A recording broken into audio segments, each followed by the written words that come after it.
coolest features that comes with your video service is Restart TV. What is Restart TV?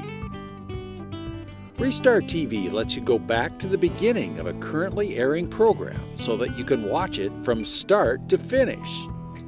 Now you may say, why would I want to use Restart TV? For one thing, life happens. And when the news or your favorite TV show is scheduled to start, you may be busy doing something else.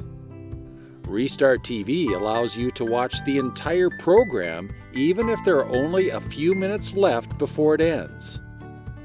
Another benefit is for many of the channels that have the Restart feature indicated by this green circle, you are allowed to skip through the commercials, and your pause and fast forward buttons on the remote make that possible.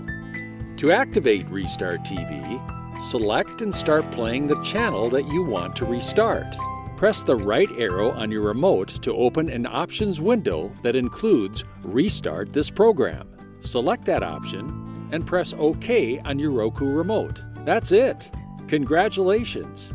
You have just changed the way you watch TV forever.